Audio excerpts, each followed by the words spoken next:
Encountering the Gen 01 error in the Tesco Bank app. This is a general error often related to authentication, connectivity, or app glitches. The fastest solution is clearing the app's cache. This removes temporary data that might be corrupted. To clear the cache, go to your device's settings, find Apps, select Tesco Bank, then Storage, and finally Clear Cache. Next, ensure you're using the newest app version from the App Store, as updates include bug fixes and security patches. If these steps don't resolve the issue, contact Tesco Bank's helpline or in-app support for personalized assistance.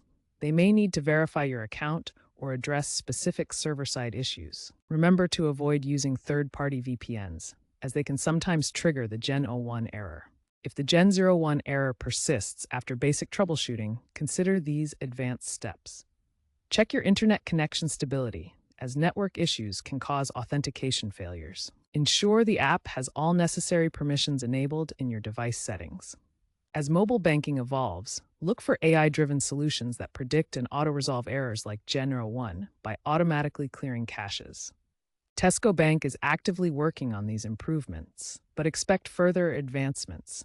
The industry is also moving towards hybrid app models for greater stability and platform independence, as well as blockchain-based authentication for enhanced security and error reduction. Keep your app updated, monitor bank communications for reported issues, and be aware that regulators are pushing for more user-friendly error explanations, potentially phasing out generic codes like Gen 01 in the future.